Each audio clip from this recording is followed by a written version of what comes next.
33 വർഷത്തെ പതിവ് തെറ്റിക്കാതെ ഗോപു നന്ദലത്തിൽ നിന്ന് ഇത്തവണയും തൃശൂർ പൂരത്തിന് ആനകൾ എഴുന്നള്ളും. തിരുവമ്പാടി ദേവസ്വത്തിന് കീഴിലാണ് 3 ആനകളെ എഴുന്നള്ളിക്കുന്നത്.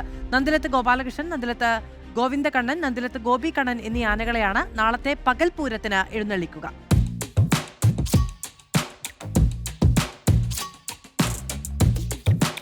അങ്ങനെ നാടും നഗരവും പൂരാഘോഷത്തിലാണ്.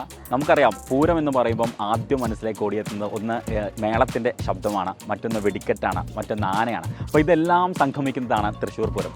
അങ്ങനെ കഴിഞ്ഞ 33 വർഷമായിട്ട് തൃശ്ശൂരിൽ അതായത് ആനകൾ, അതായത് 3 ഗജവീരന്മാരെ അണിയിച്ചൊരുക്കിയിട്ടുള്ള, അങ്ങനെ പൂരത്തിന് തയ്യാറാക്കിയിട്ടുള്ള ഒരു കുടുംബമാണ്. മറ്റാരുമല്ല, നന്ദലത്ത് കുടുംബമാണ്. നമുക്കൊപ്പം ഗോപു നന്ദലത്തും ചേരുന്നുണ്ട്, ഫാമിലിയും ചേരുന്നുണ്ട്. അപ്പോൾ നമ്മളിങ്ങനെ നിൽക്കുമ്പോഴേ കാണുവാണ് ഇങ്ങനെ 3 ആനകൾ ഒരു വീടിന് മുൻപിൽ ഇങ്ങനെ നിൽക്കുന്നത്. സാധാരണ പറയും ഈ ആനകൾ വീടിന് മുന്നിലുണ്ടെങ്കിൽ ഭയങ്കര ഐശ്വര്യമാണ്, അല്ലെങ്കിൽ ഒരു പ്രൗഢിയാണ് എന്നുള്ളത്. എന്താണ് ഫീൽ ചെയ്യുന്നത്? തീർച്ചയായും ഞാൻ എന്താ പറയുക, എനിക്ക് വളരെ ചെറുപ്പകാലം തൊട്ട് എനിക്ക് ആനയോട് വലിയ താല്പര്യമാണ്. ഞങ്ങൾ തൃശ്ശൂർക്കാരെ സംബന്ധിച്ച് അറിയാമല്ലോ, ആന, മേളം, പൂരം ഇതൊക്കെ. പക്ഷേ എൻ്റെ മകൻ ജനിച്ച കാലം തൊട്ടാണ് ഞാൻ ആനയെ പരിപാലിക്കാൻ തുടങ്ങിയത്. അവൻ ജനിച്ച സമയം തൊട്ട് ഞാൻ ആനയെ വാങ്ങിച്ചു. ഫസ്റ്റ് ആന ഗുരുവായൂർ അമ്പലത്തിൽ നടയിരുത്തി. അതിൻ്റെ പേര് അർജുനായിരുന്നു. അതിനുശേഷം ഒരു 3 മാസത്തിന് ഉള്ളിൽ ഞാൻ വീണ്ടും ഒരു ആനയെ വാങ്ങിച്ചു. അതിന് അവൻ്റെ പേര് തന്നെ ഇട്ടു, അർജുൻ എന്നുള്ളത്. പിന്നെ അതിനുശേഷം ഞാൻ 11 ആന വരെ പരിപാലിക്കാൻ സാധിച്ചു. അത് വലിയൊരു ഭാഗ്യമാണ്. അതിനുശേഷം ഞാനിപ്പോൾ എല്ലാ വർഷവും തൃശ്ശൂർ പൂരത്തിൽ നമ്മുടെ ആനകൾ എല്ലാ മെയിൻ പൂരങ്ങളും പങ്കെടുക്കുന്നതൊപ്പം തന്നെ തൃശ്ശൂർ പൂരത്തിൻ്റെ എല്ലാ വർഷം മുടങ്ങാണ്ട് പങ്കെടുക്കാൻ സാധിച്ചു. കോവിഡ് ഒഴിച്ച് നിർത്തി കഴിഞ്ഞാൽ ബാക്കി എല്ലാ സമയത്ത്, കോവിഡ് സമയം ഒഴിച്ച് ബാക്കി എല്ലാ സമയവും 33 വർഷവും കണ്ടിന്യൂസ് ആയിട്ട് നമ്മുടെ ആനകൾ പോകാൻ പറ്റി. അത് വലിയൊരു ഭാഗ്യമാണ്. അത് എന്താ പറയുക, 2 ദേവികളുടെയും കടാക്ഷം കൊണ്ട് ഞങ്ങൾക്ക് പൂരത്തിന് പങ്കെടുക്കാൻ സാധിക്കാമെന്ന്, അത് മുടങ്ങാതെ പങ്കെടുക്കാൻ സാധിക്കാമെന്ന് പറഞ്ഞാൽ ഏറ്റവും വലിയൊരു ഭാഗ്യമായിട്ട് ഞാൻ കരുതുന്നു. തൃശ്ശൂരുകാരെ സംബന്ധിച്ചിടത്തോളം ഇപ്പോൾ പറഞ്ഞതുപോലെ തന്നെ ആന, പൂരം, മേളം, വെടിക്കെട്ട് ഇതൊക്കെ അവരുടെ ബ്ലഡിലുള്ളതാണ്. ഈ മകൻ ജനിച്ചപ്പം ആനയെ വാങ്ങാനുള്ള ഒരു ആഗ്രഹം എവിടെ നിന്ന് വന്നതാണ്? കാരണം എന്ന് വെച്ചാൽ അവൻ ചെറുപ്പകാലത്തിൽ അവൻ ജനിച്ച സമയത്ത് അന്ന് VCRലൊക്കെ ഞങ്ങൾ എന്താ പറയുക കാസറ്റ് പ്ലേ ചെയ്യും. ഗജകേസരി യോഗം കാസറ്റ് ഞാൻ പ്ലേ ചെയ്യും. അവൻ ചെറുപ്പം കൊച്ചുകുട്ടിയായിരിക്കുന്ന സമയത്ത്. അപ്പോൾ അവന് ആനോട് ഭയങ്കര കമ്പായി. അപ്പോൾ അവനങ്ങനെ ആന എവിടെ പോകുമ്പോൾ ആന, കാറൊന്നുമല്ല കമ്പം, കാറുണ്ട് കമ്പം, പക്ഷേ ആനയാണ് കമ്പം. അങ്ങനെ എനിക്ക് തോന്നിയൊരു ആനയെ വാങ്ങിക്കാൻ. അങ്ങനെ ആനയെക്കുറിച്ചൊന്നും ABCD അറിയില്ല ആ സമയത്ത്. ആനയെ വാങ്ങിച്ചു. പിന്നെ അവിടെ നിന്ന് എന്ത് പറയും, ഗുരുവായൂരപ്പൻ്റെ അനുഗ്രഹം കൊണ്ടും എല്ലാ ദൈവങ്ങളുടെ അനുഗ്രഹം കൊണ്ടും എനിക്ക് ആനയെ വാങ്ങിക്കാൻ പറ്റും. 11 ആന വരെ ഈ കുടുംബത്തെത്തി. ഈ 11 ആനയെ നന്നായി പരിപാലിക്കാൻ സാധിച്ചു. കുറേ ആനകളിങ്ങനെ മരണപ്പെട്ടു പോയി. അതിനുശേഷം ഇപ്പോൾ 3 ആനകളാണ്. ഇപ്പോൾ ഞങ്ങളുടെ യുവരാജാവായ ഗോപാലകൃഷ്ണൻ, അതാണ് ഏറ്റവും നല്ലൊരു ആന. കേരളത്തിലെ കുറേ ഫാൻസ് അസോസിയേഷനുള്ള ഒരു ആനയാണ്. പിന്നെ ഗോവിന്ദകണ്ണൻ, ഇതിന് ഞങ്ങൾ ഗുരുവായൂർ അമ്പലത്തിൽ നടയിരുത്താൻ വേണ്ടി വെച്ചിട്ടുള്ള ആനയാണ്. അത് ഗുരുവായൂർ അതിൻ്റെ പേപ്പറൊക്കെ ശരിയായി കഴിഞ്ഞാൽ ഗുരുവായൂരപ്പന് സമർപ്പിക്കും. മറ്റേത് ഗോപികണ്ണൻ. ഇങ്ങനെ 3 ആനകളാണ് നമുക്കിപ്പോൾ ഉള്ളത്. ഇപ്പം അച്ഛൻ പറഞ്ഞു ഇങ്ങനെ മകൻ ജനിച്ചതിന് ശേഷമാണ് ആനയെ വാങ്ങാനുള്ള ആഗ്രഹം. മകൻ ആനയായിട്ടുള്ള ബന്ധം എന്താ? ഇപ്പോൾ ഞാൻ പറഞ്ഞു, ഇപ്പോൾ അച്ഛൻ പറഞ്ഞ പോലെ കുട്ടിക്കാലം തൊട്ട് കണ്ടു വളർന്നു. അപ്പോൾ ഓട്ടോമാറ്റിക്കായിട്ട് അതിനോട് ഇപ്പോൾ സാധനം കുട്ടികൾക്ക് ടോയ്സാണ്. എനിക്ക് ആനകളാണ് കൂടുതൽ കണ്ട് വളർന്നത്. വെച്ചാൽ 11 ആന വരെ എൻ്റെ കുടുംബത്തുണ്ടായിരുന്നു. അപ്പോൾ അന്ന് തൊട്ട് കാണുന്നത് ഡെയിലി രാവിലെയും വൈകുന്നേരം സ്കൂൾ വിട്ട് വരുമ്പോഴും കാണുന്നത് ആനകളെയാണ്. അപ്പോൾ ഓട്ടോമാറ്റിക്കായിട്ട് നമ്മുടെ മനസ്സിൽ ആനകൾക്കൊരു സാധനം ഉണ്ടാവും. ഇപ്പോഴും ആനകൾ എന്ന് പറയുമ്പോൾ നമ്മൾ അത്രത്തോളം ഒരു കുടുംബത്തിലെ അംഗത്തെ പോലെയാണ് നമ്മൾ കരുതുന്നത്. അപ്പോൾ അത് വളരെ സന്തോഷമാണ്. ഇപ്പോഴും 3 ആനയുണ്ട്. കേരളത്തിൽ യുവരാജാവായ നന്ദലത്ത് ഗോപാലകൃഷ്ണൻ ഉണ്ട്. ഏറ്റവും കൂടുതൽ ഫാൻസ് അസോസിയേഷനുള്ള ആനയാണ്.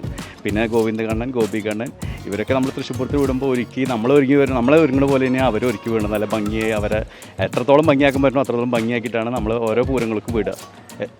ഇപ്പം നമ്മളിവിടെ വന്നിട്ട് കുറേ സമയമായി. അപ്പം വരുന്ന സമയത്ത് നമ്മളിങ്ങനെ കാണുക, ആനനെ കുളിപ്പിക്കുന്നു, കുറി തൊടുന്നു, അതുപോലെ തന്നെ ഇങ്ങനെ ഓരോന്നും അണിക്കുന്നു. അപ്പം ഇത് ഇപ്പോൾ തിരക്കായിരിക്കും, ബിസിനസ്സും കാര്യങ്ങളൊക്കെ ആയിട്ട്, പക്ഷേ അതിനിടയിലും ഇതിന് സമയം കണ്ടെത്തും. അങ്ങനെയാണോ?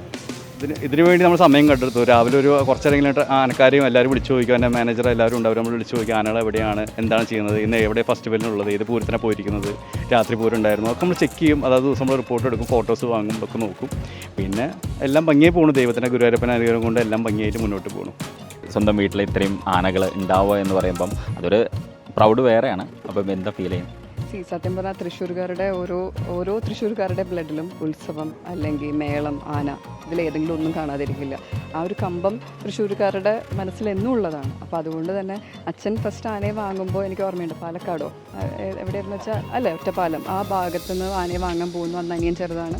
ഫസ്റ്റ് ആനയെ കൊണ്ടുവരുന്നു. അപ്പോൾ ആന എന്നുള്ളത് സത്യം പറഞ്ഞാൽ റിയൽ ലൈഫിൽ അത്ര അടുത്ത് കാണുന്നത് നമ്മളങ്ങനെ. പിന്നെ നമുക്കൊരു അർജുനാന ഉണ്ടായിരുന്നു. എല്ലാവർക്കും വേണമെങ്കിൽ പോകുമായിരുന്നു. ഇവിടെ നിൽക്കുന്ന ആർക്ക് വേണമെങ്കിലും ഒരു പരിചയക്കേടോ ഒന്നും കാണിക്കില്ല, ഒരു കുറുമ്പും ഇല്ലാത്തൊരു പാവം ആനയായിരുന്നു.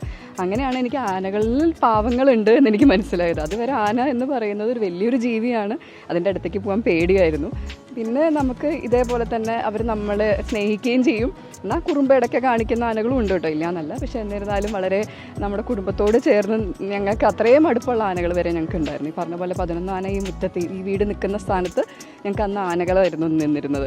അപ്പോൾ അതിൽ നിന്ന് കണ്ട് ഇപ്പോൾ ആനയോട് പേടിയില്ല. ഒരു ആന അടുത്ത് കൂടെ പോകുമ്പോൾ ചിലർ പറയും എനിക്ക് പേടിയില്ല, സത്യം പറഞ്ഞാൽ ആനയല്ലേ. അങ്ങനെ ഒരു നമുക്കങ്ങനെ ഒരു വലിയൊരു ജീവി എന്നുള്ള കാഴ്ചപ്പാടിലല്ല നമ്മളതിനെ കാണുക. ഇപ്പോൾ ഈ പറയുന്ന 3 ഗജവീരന്മാർ ഞങ്ങളുടെ പിന്നിൽ നിൽക്കുന്നത് ഞങ്ങൾക്ക് എന്നും ഒരു എന്താ പറയുക, ഒരു അഭിമാനമാണ്. കാരണം കേരളത്തിലെ യുവരാജാവാണ്, 3ാം സ്ഥാനത്താണ്. ഞാൻ പറയും, ഞങ്ങൾ ഫാൻസ് അസോസിയേഷൻ ആനകൾക്കൊക്കെ ഉണ്ട് എന്ന് മനസ്സിലായത് എനിക്ക് യുവരാജാവായി അവനെ കണ്ടതിന് ശേഷമാണ്.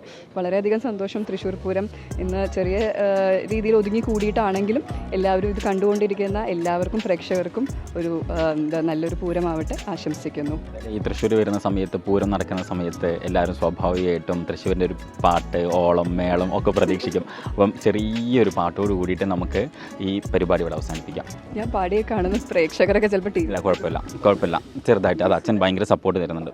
കാന്താ ഞാനും വരാം തൃശ്ശൂർ പൂരം കാണാൻ, പൂരമെനിക്കൊന്നു കാണണം കാന്താ, പൂരമെനിക്കൊന്നു കൂടണം കാന്താ, കാന്താ ഞാനും വരാം തൃശ്ശൂർ പൂരം കാണാൻ.